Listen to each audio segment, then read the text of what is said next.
presentó. Y bueno, vamos a hacer algunas preguntas aleatorias. Quien nos quiera contestar, por favor, mi querida Valeria y Emilio, por favor.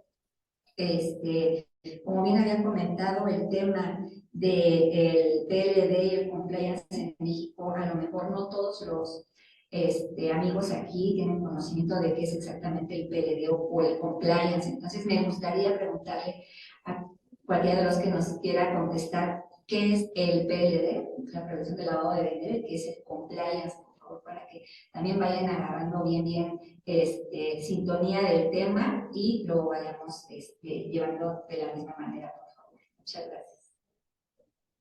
Claro que sí. Eli, bueno, comenzaré yo a informarles acerca de lavado de dinero. Bueno, prácticamente el lavado de dinero es este proceso mediante el cual se ocultan las ganancias de actividades ilícitas para hacerlas legales y puede tener graves consecuencias económicas, sociales y, bueno, en el caso empresarial, pues de la reputación empresarial de ellos. Y para ello también el compliance surge un papel muy importante en este tema, ya que es fundamental para las instituciones financieras, entidades reguladas, esta normativa que están diseñadas principalmente para prevenir sospechas, para prevenir, detectar y reportar aquellas actividades sospechosas de lavado de dinero. Y pues prácticamente es esto acerca del compliance es fundamental principalmente pues, justo para esta prevención, esta detección y reportar las actividades sospechosas que haya en las empresas.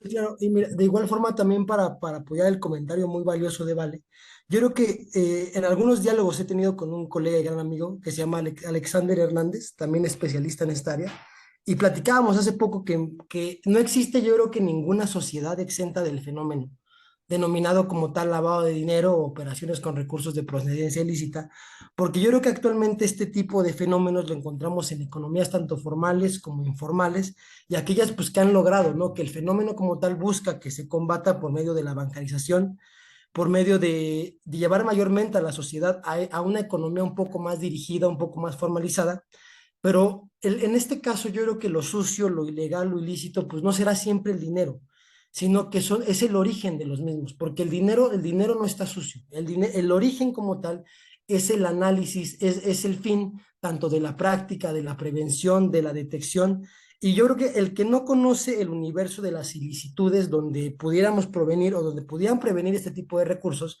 pues únicamente pensaríamos en delitos como el narcotráfico, como, no sé, la venta de armas, pero el dinero de origen ilícito pues puede provenir también de una larga lista de actividades criminales.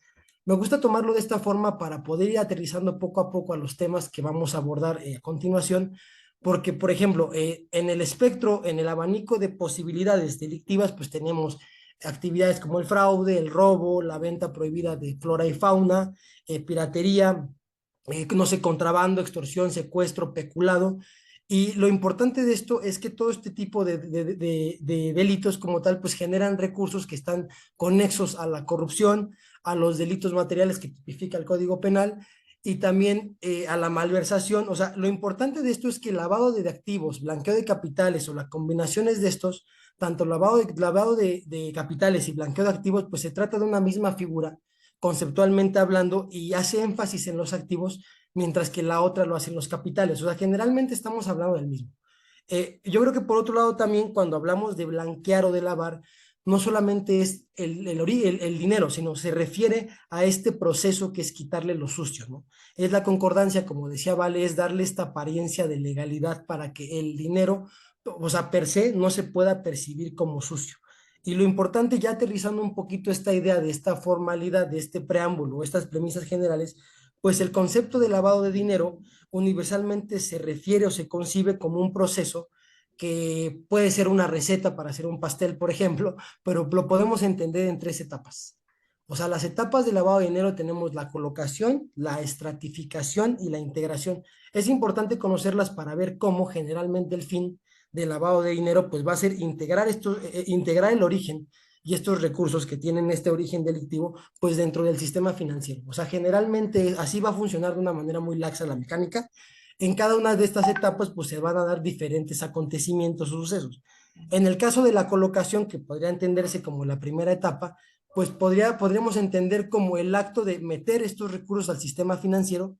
Por ejemplo, este fruto de estos recursos los depositamos en cuentas en efectivo, cuentas de ahorros, cuentas de cheques. En el caso de la estratificación, que sería el paso número 2, sería con generar extractos o capas en el que podamos diluir poco a poco este tipo de transacciones o operaciones y que estos recursos poco a poco podamos irlos moviendo, podamos eh, esconder de dónde vienen, tratando de hacer de esta transabilidad dentro del sistema financiero y después tenemos la integración, ¿no? La integración consistirá en el conjunto de actos a partir de los cuales el dinero pues va a ser reunido por una tercera persona o por otra persona ajena a la operación que hasta ahora como tal, pues puede que esta persona, perdón, no esté involucrada a las operaciones anteriores, ¿no?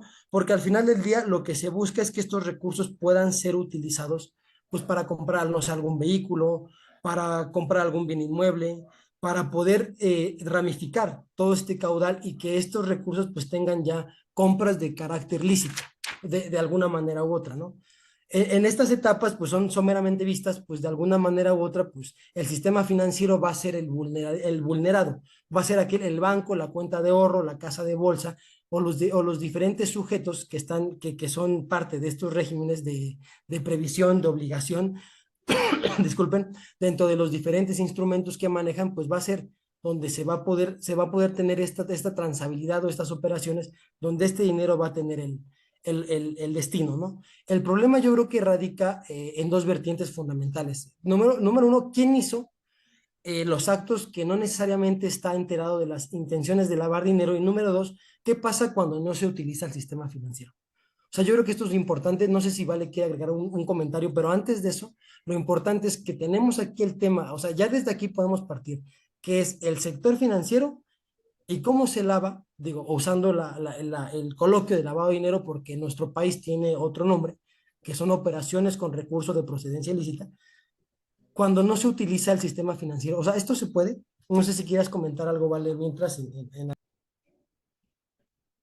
Ok, bueno, aquí me gustaría regresarme un poco justamente a esta situación de lavado de dinero, irnos un poco a la historia, eh, hacer anunciativo esta parte de dónde surge el lavado de dinero, el concepto de lavado de dinero. Y pues bueno, recordemos que en la década de 1920 en los Estados Unidos fue una época turbulenta, ya que entró en vigor la ley seca, que era la prohibición del alcohol. Por lo tanto, esta conversión de la fabricación, la venta y transporte de bebidas alcohólicas en actividades ilegales, pues se hicieron definitivamente actividades de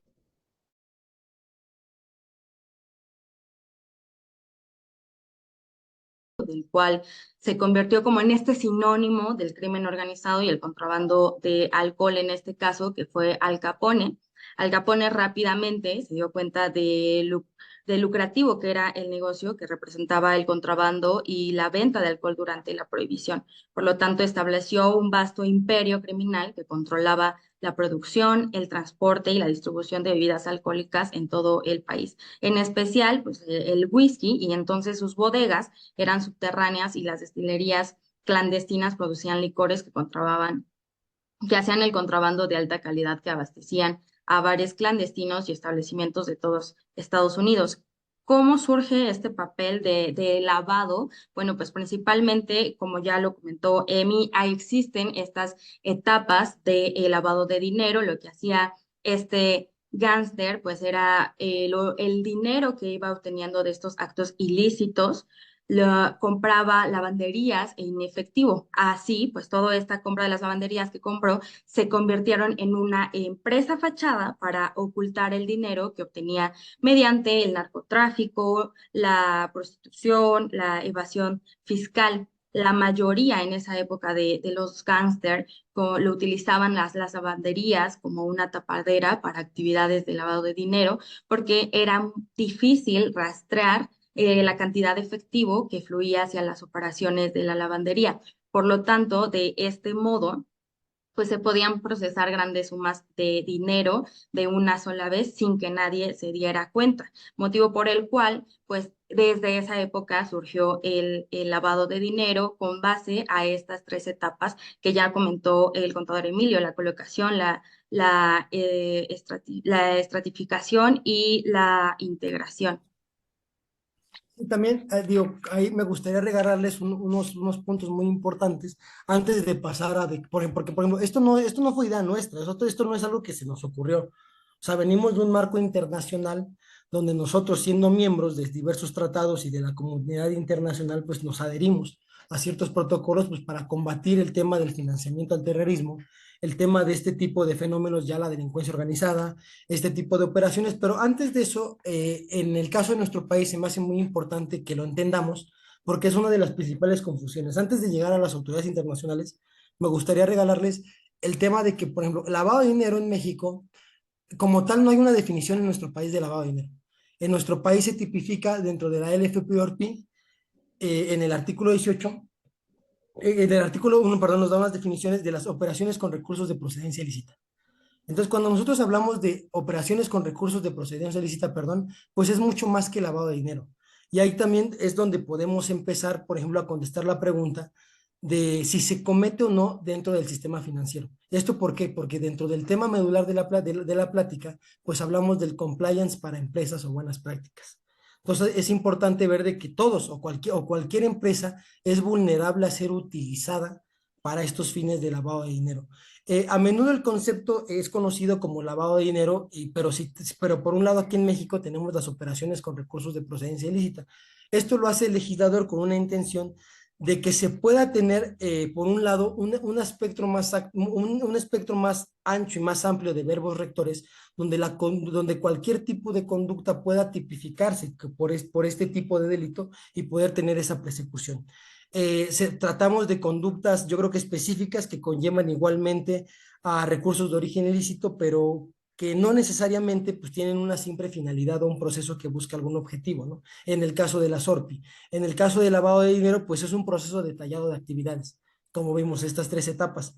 En nuestro país, pues se genera un poco la manga más amplia, se deja un poco más amplio el concepto y se busca que nuestro propio ordenamiento dentro del 400 bis del Código Penal Federal pues estén identificadas todas estas conductas bueno, algunas que recuerdo: adquirir, enajenar, administrar, custodiar, transparentar, transportar. O sea, lo que nos permite ahí es que cualquier tipo de situación o conducta pues nos permita la prosecución de este tipo de delitos. Y esto es importante porque entonces para lavar dinero, pues no necesariamente necesitamos al sistema financiero, sino que aquellos que se dedican a actividades ilegales o delictivas, pues buscan en su gran mayoría o van a buscar pues recursos, que los recursos de esas actividades que ellos obtienen, pues puedan ser muy variados, ¿no? O sea, puedan tener dinero en efectivo, pueden generar divisas, pueden generar bienes, pero es preciso hacer una pausa y tener una reflexión, creo, para aquellos que no son versados en esta materia, o que no son contadores, o que no están dentro del régimen, pues yo creo que pensar qué hace que una persona o para qué sirve estos recursos, ¿no? Porque, pues, por ejemplo, esta respuesta puede tener dos vertientes, ¿no?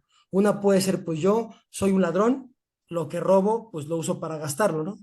O en su caso, para reinvertirlo, pues en mi actividad. Pero el lavador de dinero como tal, pues esto en el primer caso, por ejemplo, perdón, en el caso del ladrón, pues es una persona, pues, no sé, que roba, una persona que, no sé, un vendedor de droga, por ejemplo, un minorista, un narcomenudista, pues que vende sus dosis y obtiene cierto recurso, pues de origen, de procedencia ilícita. Pero en el segundo caso vamos a suponer un estratega fiscal y financiero que haga empresas fachadas, como nos comentaba Val, que use este tipo de empresas para poder transparentar este tipo de delitos y darles apariencia de legalidad. Pues en el caso del lavador de dinero, pues no tiene un disfraz o un uniforme determinado. Lo que hace el lavador de dinero es la actividad que realiza. Y esto es importante porque, por ejemplo, como podemos entender en el primer caso, en el caso, no sé, del joven que roba, por ejemplo, como ejemplo, es que gastar, como venimos platicando, pues no es uno de las conductas que se identifica dentro de las etapas de lavado de dinero, que es la captación, la estructuración y la integración. Pero al momento de gastar dinero, también lavamos dinero. O sea, aunque no se cumplan los tres pasos importantes que vimos ahorita que mencionó Vale, pues al final del día también se lava dinero que de alguna manera u otra va a integrarse al sistema financiero. Vamos a suponer que si yo agarro y le robo 100 pesos a Vale y con esos 100 pesos robados que vienen de una conducta tipificada como delito en la ley normativa o en el Código Penal y compro un café, pues no necesariamente estoy lavando dinero con estas tres etapas. Más sin embargo, esta persona, este sujeto no obligado al régimen, va a tener la capacidad de captar estos 100 pesos y dentro de sus cuentas del día, pues va a poder lavar, se va a lavar este tipo de dinero y es el objetivo secundario. O sea, toda persona que tiene recursos ilícitamente adquiridos, pues pretenderá al menos que sepan que realiza este tipo de actividades, pues va a buscar tratar de ocultar estos ilícitos, ¿no? Estos recursos, va a buscar justificarlos a partir de esquemas facciosos, de actividades inventadas, de simulaciones, por lo que lavar dinero como tal, pues va a significar generar escenarios de simulación. El que busca lavar, pues va a buscar disimilar. Y esa es la diferencia entre lavar dinero en el sistema económico y en el sistema financiero, porque al momento de gastar los recursos por otros bienes, pues estos recursos van a tener otro destino, van a poner una pausa, se van a poder inclusive ir al sector informal y no necesariamente van a entrar al sistema financiero.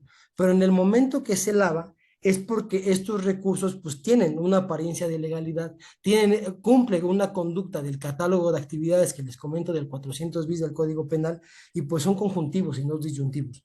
O sea, este simple hecho de adquirir, enajenar, administrar, custodiar, transferir, poseer, pues hace que estas conductas pues ayuden a ocultar o a encubrir el origen de todos estos delitos y de todos estos recursos, perdón, y se pueda penetrar todo este tipo de recomendaciones, todo este tipo de escenarios que se busca para prevenir.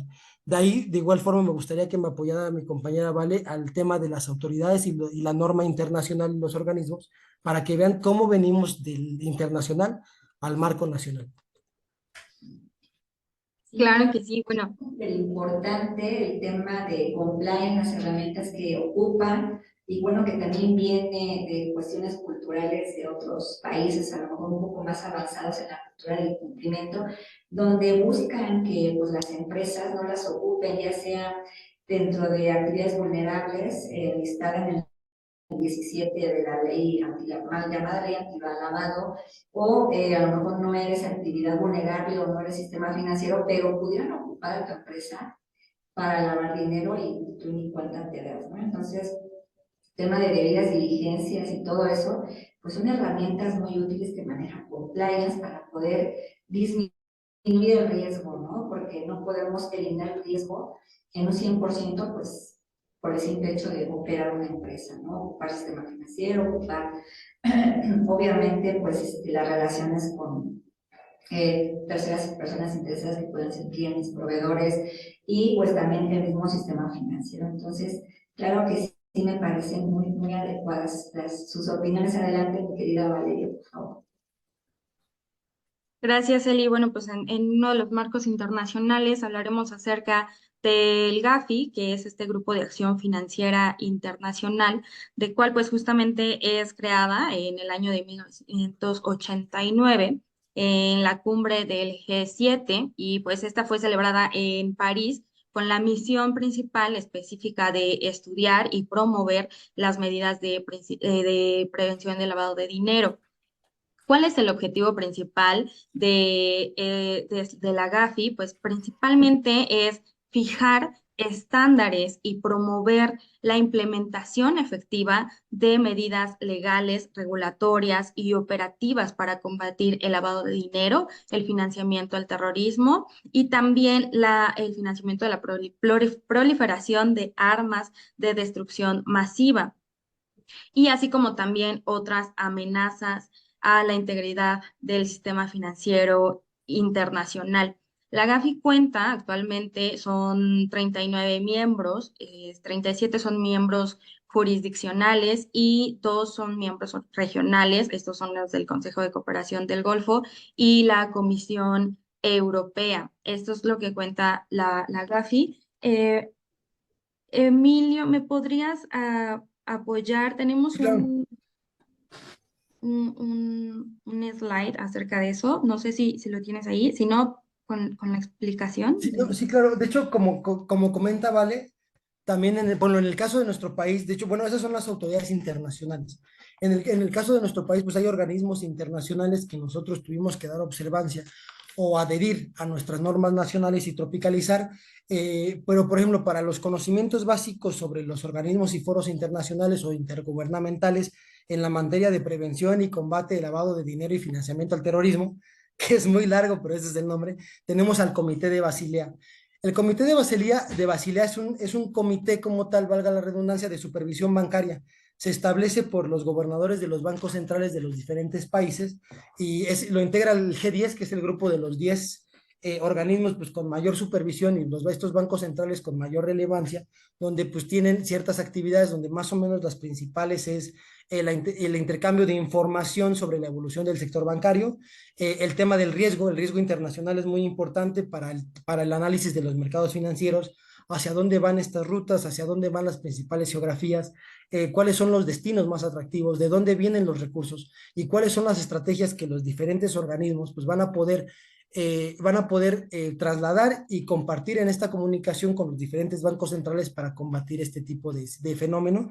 Y no nada más eso, sino implementar obligaciones. Lo importante de esto es también ver que lo importante de la ley en nuestro país, no nada más es la detección y la prevención, sino que también es generar la comunicación internacional para poder generar estos cruces, que esto se va a dar en una evaluación de riesgo, en una evaluación nacional de riesgo en la cual participamos y participan los países miembros, donde vamos a ver, digo, de manera muy laxa qué tal vamos, ¿no?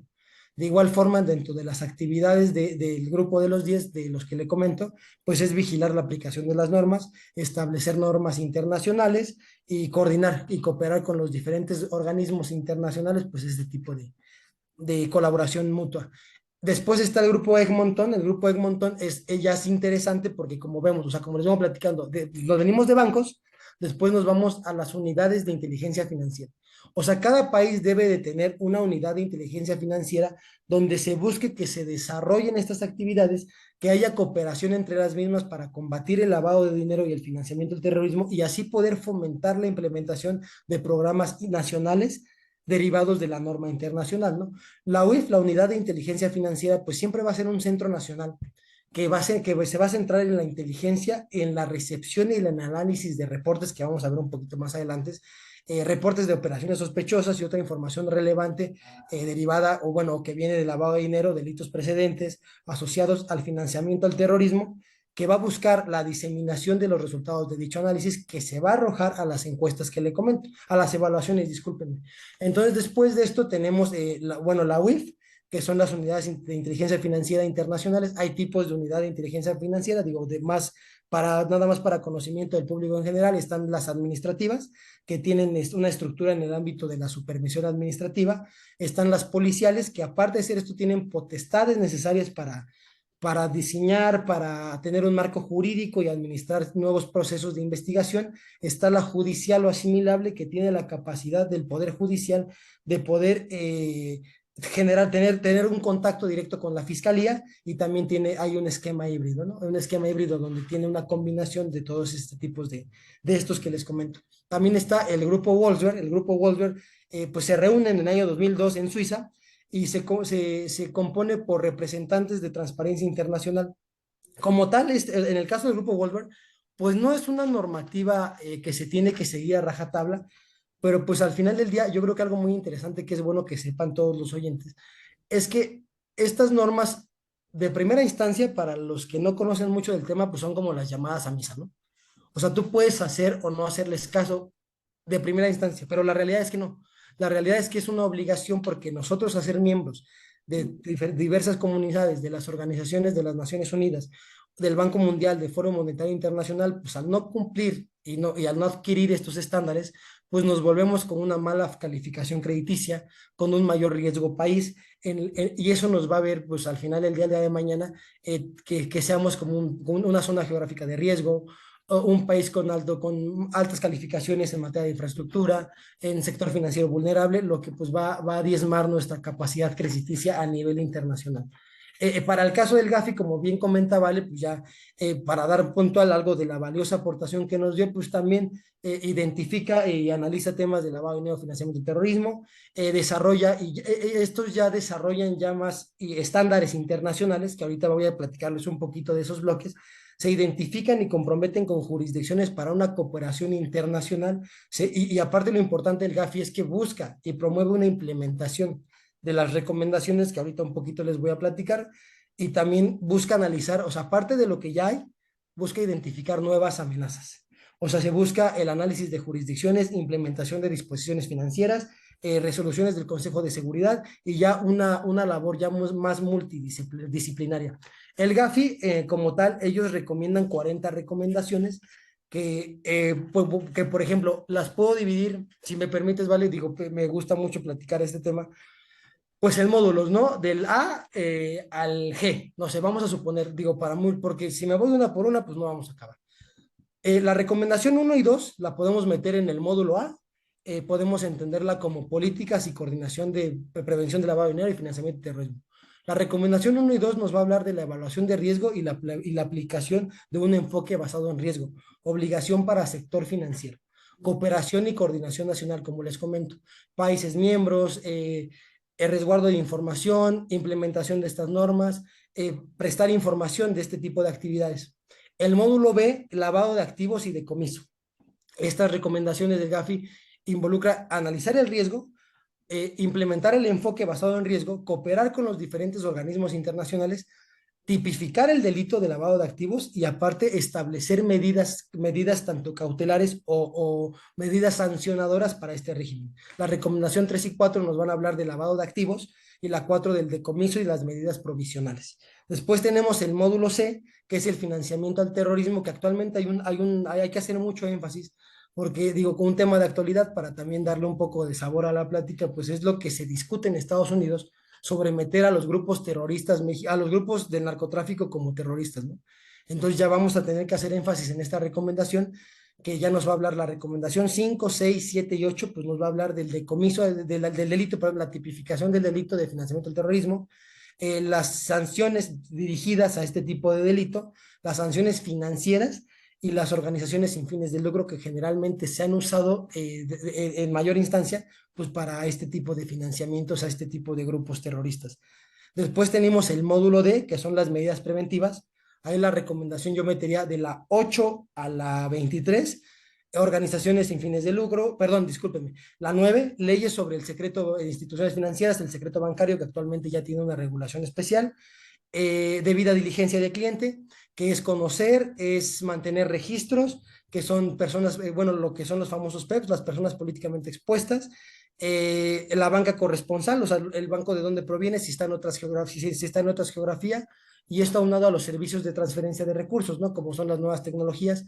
Actualmente, por ejemplo, ya podemos acceder a bancos que ya no tienen sucursales o diversas tecnologías, como en el caso de FinTech, donde también se regula este tipo de situaciones. Transferencias electrónicas de fondos, dependencia con terceros, controles internos para filiales y subsidiarias. El control interno que tengan sucursales para el caso del sector financiero tiene que ser igual o superior para una banca que esté, no sé, en España, del mismo banco, digo, por ejemplo. Después están los reportes, el tipping off, la confidencialidad y debida diligencia del cliente para actividades profesionales no financieras designadas, que es lo que comentábamos, para empresas que no estén sujetas al sector financiero. Después nos pasamos al módulo E, que es transparencia, beneficiario final, pues nos habla de conocer al beneficiario final, identificarlo y saber quién es.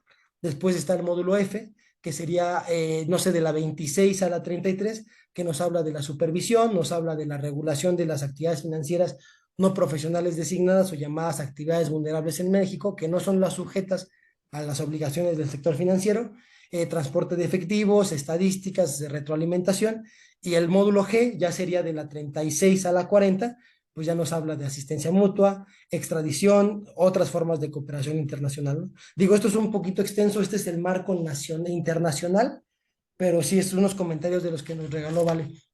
No sé si quieras comentar algo adicional, ¿Vale? Para el Sí, tema claro, bueno, del tema hay que internacional. tomar en cuenta que este barco internacional, su evaluación de efectividad difiere fundamentalmente en la evaluación sobre el cumplimiento técnico, porque se trata de evaluar justamente la idoneidad de la implementación de la recomendación del GAFI. O sea, son algunas recomendaciones para identificar el grado en que un país alcanza un conjunto definido de resultados que son fundamentales para un sólido sistema. Por lo tanto, el enfoque de la evaluación de la efectividad pues va a medir completamente en que el marco legal e institucional produce los resultados previstos de esta normativa. Las evaluaciones también, tanto de cumplimiento técnico como de efectividad, presentará un análisis integrado de la medida en que el país cumple con los estándares del GAFI y el éxito logrado, digamos, este parámetro del éxito logrado en cuanto a mantener un sistema sólido, como existen dichas recomendaciones de la GAFI. Sí, claro. De hecho, como totalmente, o sea, totalmente es como, bueno, lo que nos comenta Vale, pues ya son los resultados, el trabajo de este tipo de organismos. Y para irnos rápido, en nuestro país, pues el régimen de prevención, pues nosotros vamos a encontrar, primero que nada, en nuestro régimen de prevención, la Secretaría de Hacienda y Crédito Público tiene diversas unidades que les va a corresponder ciertas tareas para el caso de identificación, para aterrizarlo ya un poco más rápido. Vamos a encontrar también a la Comisión Nacional Bancaria y de Valores, a la Secretaría de Hacienda por medio de inteligencia financiera con la UIF. Por ejemplo, para el caso de las unidades especiales de la Secretaría de Hacienda y Crédito Público, pues están los sujetos obligados.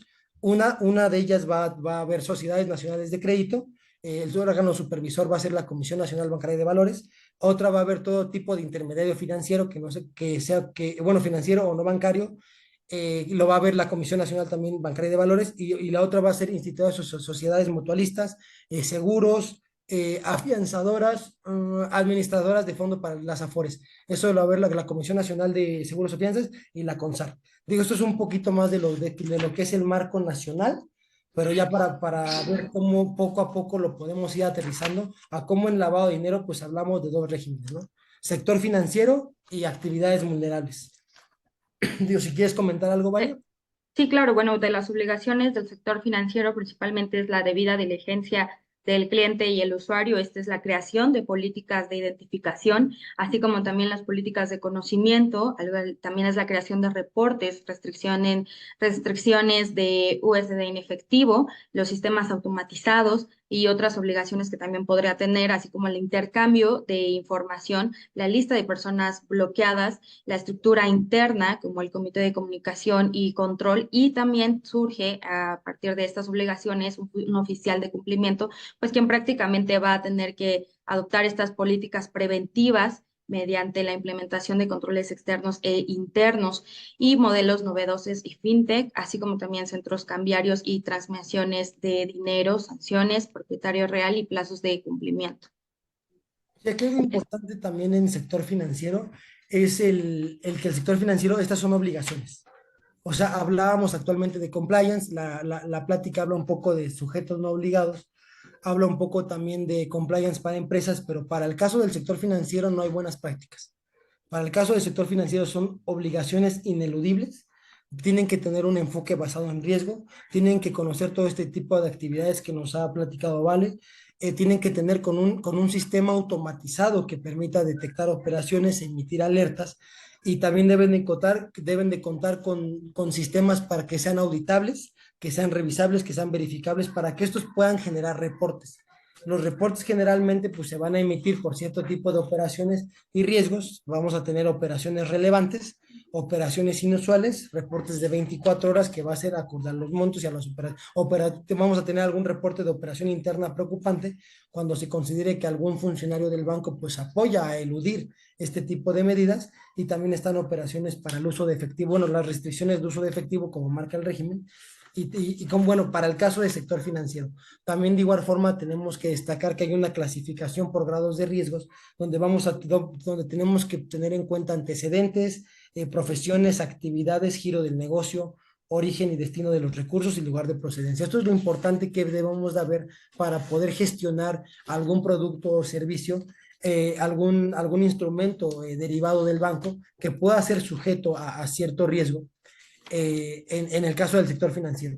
Debe de haber también estructuras internas, debe de haber comunicación de comunicación y control, debe de haber también un oficial de cumplimiento, como comenta Vale, que va a tener ciertas funciones en específico, no debe de ser miembro del comité de comunicación y control, se debe de someter a su aprobación, debe de verificar todas las obligaciones del sujeto regulado, debe de cumplir con planes de capacitación, este de igual debe de dar planes de capacitación y difusión para los empleados, y digo, bueno, para los empleados y colaboradores en donde marquen las obligaciones de la ley y normativa internacional y nacional, perdón, y también, también debe de contar con ciertas obligaciones sobre reserva y confidencialidad de la información. Esto para el caso de bancos. Para el caso de sujetos no obligados, que son las actividades profesionales no financieras o actividades vulnerables, ya igual y tocaría un poco para empresas, ¿no?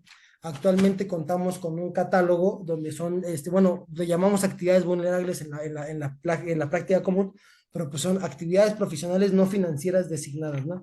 Actualmente se cuenta con un catálogo donde el GAFI, en la recomendación 22 que les venía platicando, pues nos considera como actividades profesionales, perdón, no financieras designadas, pues actualmente tenemos casinos, tenemos agentes inmobiliarios, tenemos comerciantes de metales preciosos, abogados, notarios y servicios profesionales, como podría ser servicios jurídicos, independientes, de contadores, de corredores, proveedores de servicios societarios o fideicomisos. También puede ser, bueno, en el caso de México, el fideicomiso es un servicio exclusivamente de corte bancario. Puede ser también aquellos agentes que funjan como creadores de personas jurídicas, notarios o corredores públicos, o solamente en su caso. Disculpen. En el caso de estos sujetos, pues se va a tener que identificar cómo intervienen en la creación de este tipo de actividades para ver cómo va a ser la regulación del régimen. Y, por ejemplo, en relación a la recomendación 28 de lo que platicábamos del GAFI, pues perdón, discúlpeme, deben de cumplir con ciertas obligaciones, como algunas restricciones de recibir la licencia, perdón, estar regulados, tener el permiso correspondiente, deben de tener una supervisión eficaz. O sea, cada una de estas actividades que actualmente es una lista que marca la ley, pues es una actividad vulnerable, por llamarla así, que puede ser usada para lavar dinero. También lo importante aquí, como comentaba, bueno, a diferencia de lo que comenta Vale en sujetos obligados para sector financiero, en el caso de sector no financiero, pues como tal, no hay una obligación como en el caso de este tipo de reportes, se presentan avisos en relación a las actividades que tengan, actividades de monitoreos, deben de presentar información, deben de seguir un lineamiento de ciertos umbrales que marca la ley. Tienen que seguir el marco normativo que, bueno, es la LFPORP, recomendación 22 y 23 del GAFI. Bueno, también ver los lineamientos del artículo 17, 18 de la ley, y de igual forma ciertas disposiciones especiales en su caso. Lo importante de aquí de las actividades vulnerables, que es diferente al sector financiero, es que vamos a obedecer una lógica de umbrales. Los umbrales para tal, pues van a tener una relación en el cual, derivado de ese tipo de esa cifra, de esa cantidad monetaria, pues hay que tener cierto cuidado y hay que presentar estos avisos. De igual forma, también aquí debe de haber una persona de cumplimiento que debe de presentar los avisos, debe de identificar todo, a la autoridad correspondiente y dentro del órgano interno, pues conocer, identificar, perdón, generar los expedientes, presentar los avisos. O sea, es un poco distinto, pero más laxo, un área de oportunidad. Creo que nosotros como profesionales podemos empujar, ya que actualmente, como un dato curioso, aprovechando el espacio, hay un número muy grande de gente certificada o especializándose en el sector bancario por la certificación para este tipo de conductas, oficial de cumplimiento, prevención de lavado de dinero. El sector bancario tiene muchas certificaciones. Actualmente, para el caso de las actividades vulnerables, hay una certificación que hace la UIF, que es de manera anual, y es una gran área de oportunidad para poder alinear este tipo de sectores y pues poder generar un poco más de sinergia con la unidad de inteligencia financiera, e identificar y dar más calidad a estos sujetos, pues para que puedan desarrollarse en un ecosistema empresarial más sólido. Para el caso de la plata, bueno, no sé si gustas agregar algo, ¿vale? Sí, bueno, agregando un poco a la información, recordar que las obligaciones principales de las actividades vulnerables, pues es principalmente la alta o baja ante la Secretaría de Hacienda eh, y el KNC de clientes y usuarios, información sobre esta existencia del dueño beneficiario, custodiar, proteger, resguardar y evitar la destrucción u ocultamiento de la información con un periodo, esto es muy importante, es un periodo de 5 años contados a partir de dicha realización, brindar las facilidades necesarias para que se lleven a cabo visitas de verificación, así como también presentar los avisos o informes a la autoridad, la designación, la designación de un encargado de autoridad, así como también la designación de un encargado de cumplimiento, mantener confidencialidad de la información, esto es relevante dentro de estas obligaciones que llegan a tener las actividades vulnerables, como mantener confidenciales los documentos, datos e imágenes, así como de los avisos. Y por último, pues es elemental los mecanismos de seguimiento y agrupación de dichas actividades. Sí, claro. De hecho, algo importante ya, digo, ya llegando un poquito ya al clímax de la conversación, pues lo importante de esto es identificar, número uno, ¿de dónde viene esto? Como venimos platicándolo, la norma internacional, ¿de dónde nos lo exige y también lo implementamos? ¿Cómo aterriza en el caso de México? ¿En qué leyes lo encontramos? ¿Qué autoridades son las que han estado vigilando? Pero también algo importante es que también en el caso que se divide el sector, discúlpeme antes de llegar a este punto, es que tenemos el sector financiero y algo importante que debemos, bueno, a mí me gustaría que recordaran es que en sector financiero no es tema de, no es compliance, no son buenas prácticas, son obligaciones. O sea, el sector financiero son obligaciones ineludibles. O sea, el sector financiero puede tener, acorde a las disposiciones de carácter general del artículo 115, que bueno, es una normativa especial para este tema, es para este sector, pues puede tener algún control un poquito menor, pero al final del día debe de implementar. O sea, son obligaciones ineludibles. Para actividades vulnerables, que esto es lo que podría, vamos a llamarlo así de manera coloquial, pues impactar al sector empresarial, pues como tal no hay una obligación de un enfoque basado en riesgos, no se presentan reportes, sino que son avisos. Hay una obligación de un encargado de cumplimiento también, pero lo importante aquí, yo creo que es entender esta división. En el caso del sector financiero, la ley es muy explícita.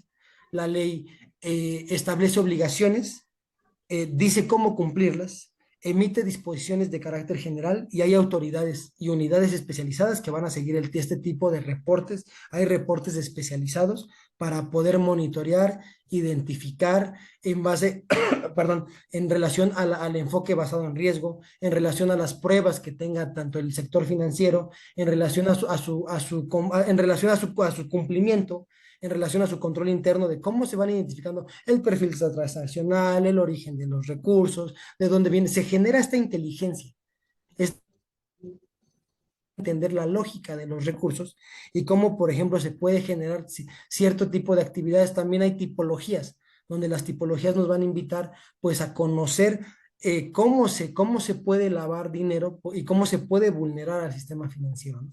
Como por ejemplo, cómo puede que haya una persona que esté en una zona geográfica de riesgo, vamos a digo, por no poner etiquetas, pero vamos a ponerlo en Tijuana, Culiacán, que se apellide Beltrán Leiva y que tenga 14 años y que tenga 14 años no tenga, no tenga una actividad financiera, una actividad económica, perdón, pues claramente probada y que tenga en su cuenta 2 4 millones de pesos, ¿no?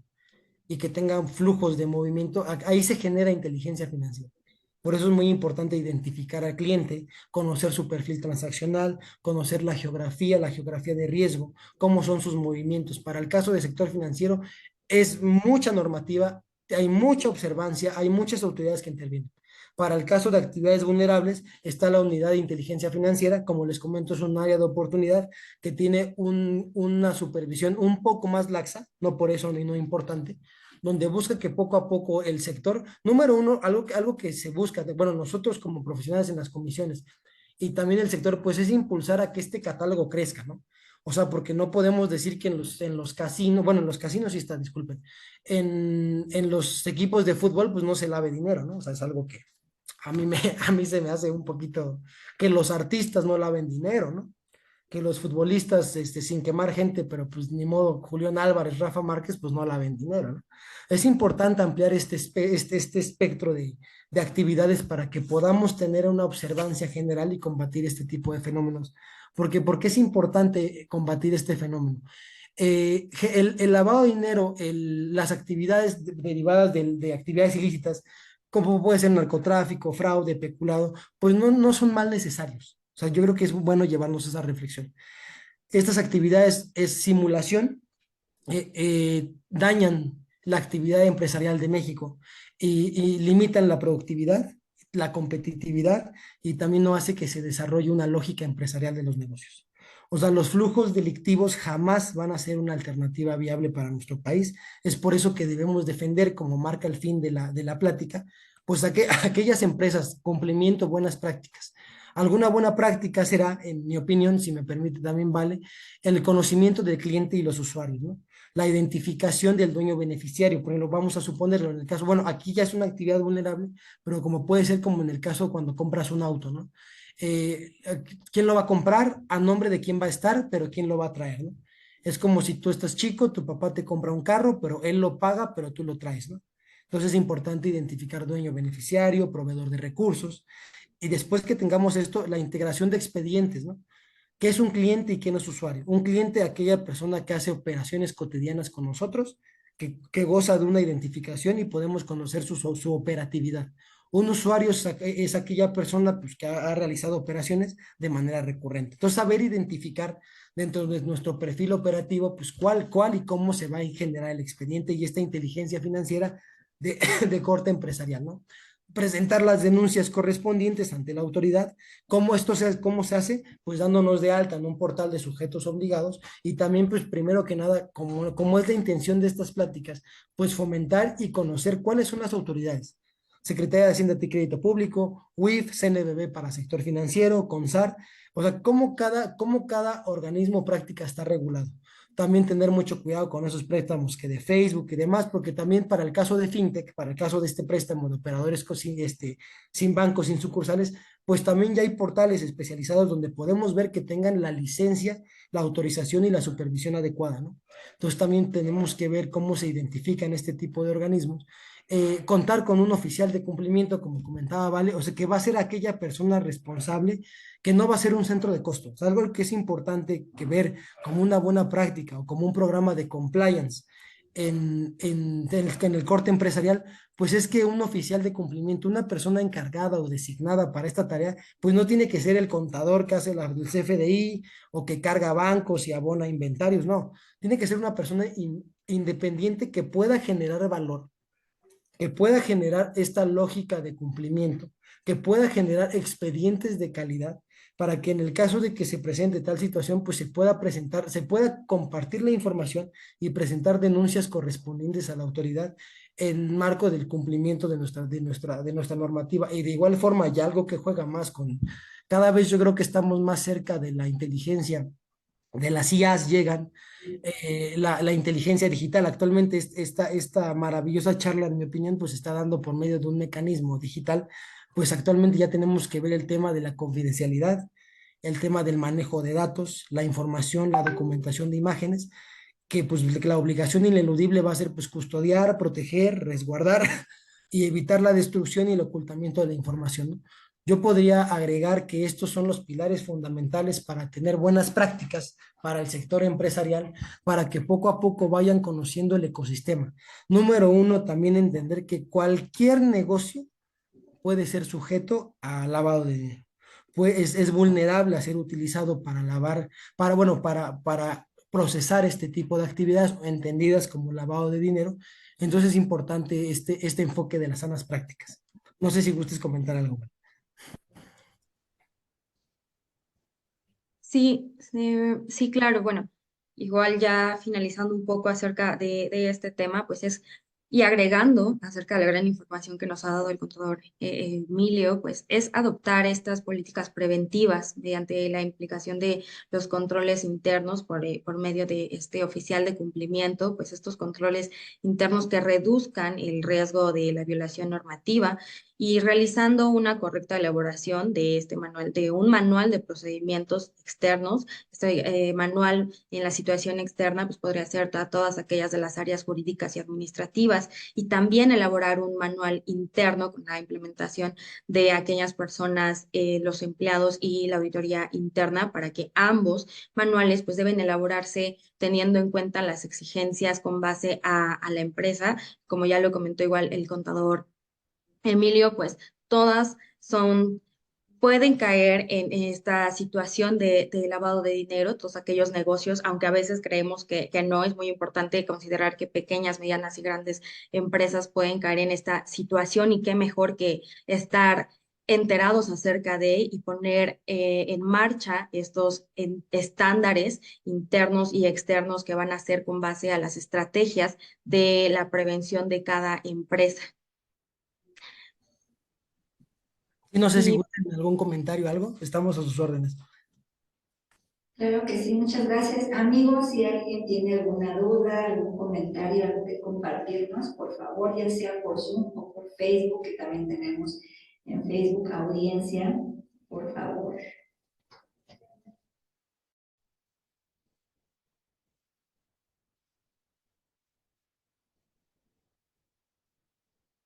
Yo creo que todo está muy claro. La verdad, un tema bastante apasionante ahorita para muchos profesionales, empresarios, poder entrar en esta nueva cultura de cumplimiento de prevención eh, en México, hablando del tema que nos compete, compliance. Es muy importante que nos apeguemos a esta nueva cultura porque pues estamos ya en la mira de todas las autoridades en materia fiscal, ahorita en prevención de lavado de dinero que va muy de la mano. Es importante ocupar todas estas herramientas como lo que es la debida diligencia o due diligence para poder alejarnos un poco o mitigar el riesgo de no tener relaciones con este tipo de personajes o personas, empresas que lleven a cabo este tipo de, vamos a llamarle así, actividades que nos pudieran colocar en un riesgo.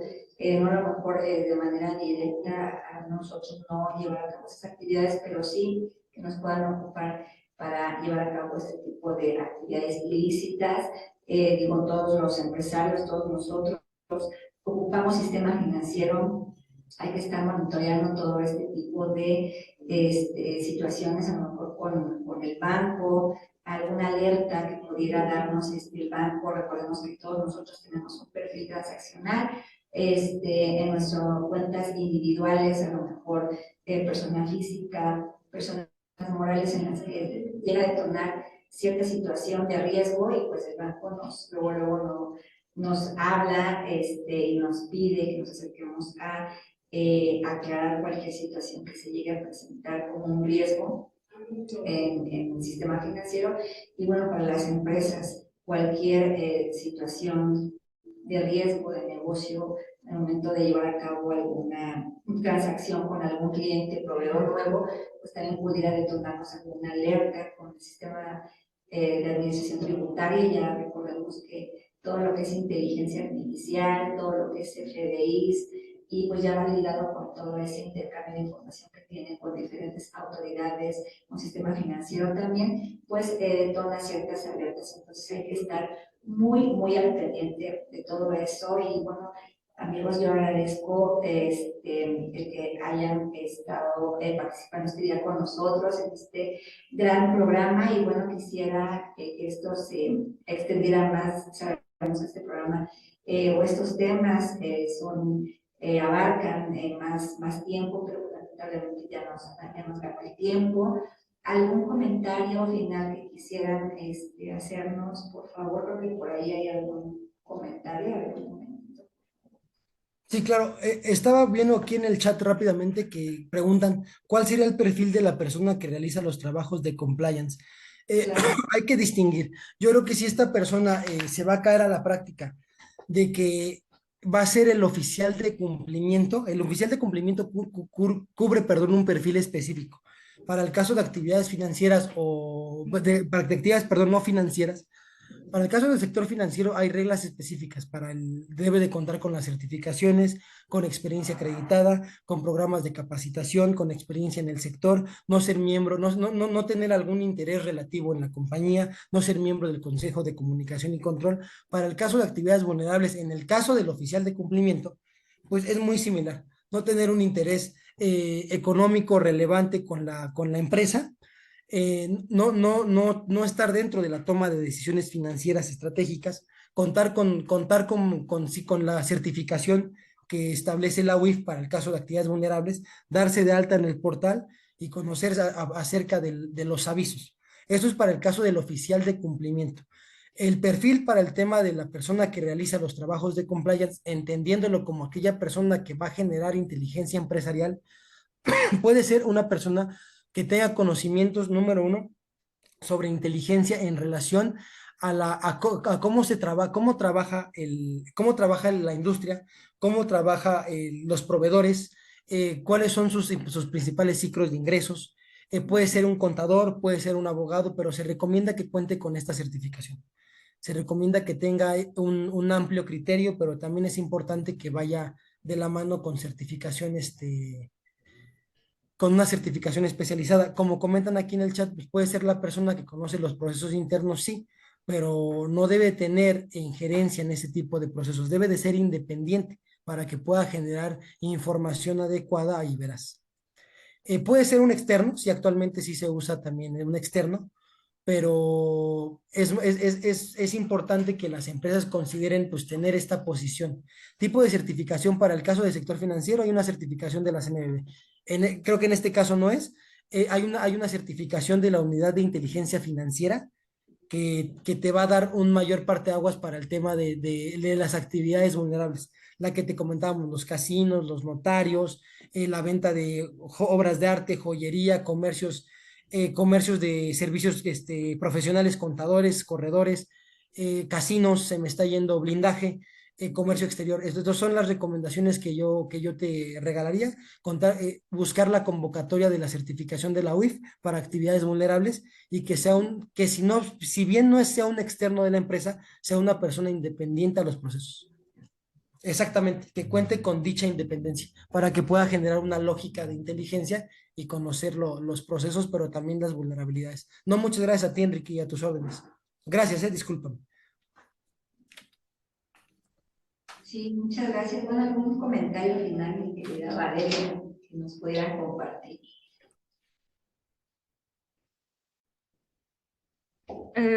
Bueno, pues de comentario final, pues justamente les agradezco a todos por esta plática que es súper importante para todas estas actividades, que como ya lo comenté, pues es vital tener estas políticas, es vital conocer acerca igual de cuál es l- eh, el objetivo principal es de un oficial de cumplimiento que pues debe de tener contar con esta independencia para adoptar estas políticas preventivas y pues básicamente pues sería eso. Creo que la información igual que se ha dado ha sido muy completa y pues ya nada más para terminar agradezco a Eli por la invitación y a todos ustedes por estar el día de hoy con nosotros. Claro que sí, muchísimas gracias. Sí, muchas gracias. Gracias por su tiempo. Y de igual forma, Teo, para concluir, pues yo creo que es importante conocer la lógica, la empresa, a qué te dedicas, si eres parte de esta actividad, si eres parte del catálogo de actividades, pues alzar la mano, acudir a conocer las certificaciones, conocer las actividades vulnerables y tener el entendimiento de que cada vez más y más vamos a enfocarnos y la autoridad a un régimen de cumplimiento en este sentido. Entonces, muchas gracias a todos por su tiempo, gracias a la anfitriona y a este espacio, pues que busca enriquecer el ecosistema de negocios. Muchas gracias, de verdad. ¿no? Muchas gracias a ustedes por toda esta excelente participación, por todo lo que nos compartieron, su conocimiento, también su expertise. Muchas gracias también a todos los que nos acompañaron, amigos de Zoom y de Facebook. Nos vemos en el próximo programa de Contexto Empresarial. Muchas gracias. Fue un honor haberlos tenido en el programa de día de hoy. Gracias, mi querida Valeria y contador Emilio. Es un gusto y esperamos que no sea la única ocasión. Claro que no, a sus órdenes cuando quieran. Claro Estamos que no. Muchas A gracias y sus buenas tardes. órdenes. Hasta luego. Gracias. Muchas gracias. Muy buena tarde a todos. Hasta luego.